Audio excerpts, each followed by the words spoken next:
নমস্কাৰ বন্ধু বান্ধৱীসকল, সূৰ্যোদয় all in one চেনেললৈ পোনপ্ৰথমে স্বাগতম জনাইছোঁ। চেনেলটি প্লিজ ছাবস্ক্ৰাইব কৰি ঘণ্টা বটনটো দবাই দিব। বন্ধু বান্ধৱীসকল, SCERT আণ্ডাৰত যি DLED এণ্ট্ৰেন্স এক্সাম অনুষ্ঠিত হৈছিল, সেই এক্সামৰ ফাইনেল লিষ্ট অৱশেষত ঘোষিত হ'ল। সেই লিষ্টত আপোনালোকৰ নাম আছেনে নাই বা সেই ৰিজাল্টসমূহ আপোনালোকে কিদৰে চাব, সেই বিষয়ে এই ভিডিঅ'টোত আগবঢ়াবলৈ চেষ্টা কৰিছোঁ।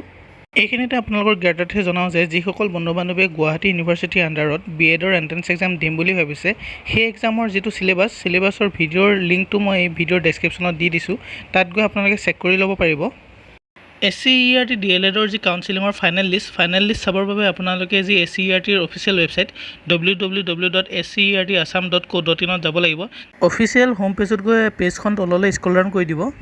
পেজখনৰ তললৈ অহাৰ পাছত লিষ্ট অফ চিলেক্টেড কেণ্ডিডেট যিখন শ্ব' কৰি আছে, তাত আপোনালোকে ক্লিক কৰি দিব। এই পেজখন খোল খোৱাৰ পাছত যিটো 1 নম্বৰৰ ডাউনলোড বটন আছে, সেইটো আপোনালোকে ক্লিক কৰি দিব। তাৰপিছত আপোনালোকৰ নিজৰ ডিষ্ট্ৰিক্টত যিটো আপাৰ প্ৰাইমেৰী আৰু লোৱাৰ প্ৰাইমেৰী দুটা ডিভিজনত আপোনালোকৰ ৰিজাল্টসমূহ মুকলি কৰি দিছে। আপোনালোকে ডাউনলোড বটনটো ক্লিক কৰি আপোনালোকৰ লিষ্টখন চাব পাৰিব। যিসকলৰ নাম আহিছে তেওঁলোকে 6, 8 আৰু 9 জুলাইত তেওঁলোকৰ এডমিশ্যন হ'ব, যিহেতু অফিচিয়েল নটিফিকেশ্যনটো জাৰি কৰিছিলেই।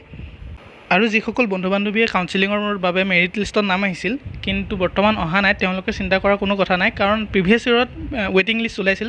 নিশ্চয় এবাৰো ওলাব লাগে। ৱেইটিং লিষ্ট ওলালে পুনৰ মই আপোনালোকৰ বাবে এটা ভিডিঅ' আগবঢ়াম।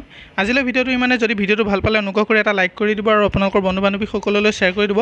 যিসকল বন্ধু বান্ধৱী এতিয়াও এই চেনেলটো ছাবস্ক্ৰাইব কৰা নাই, অনুগ্ৰহ কৰি চেনেলটো ছাবস্ক্ৰাইব কৰি ঘণ্টা বটনটো দবাই দিব। ধন্যবাদ।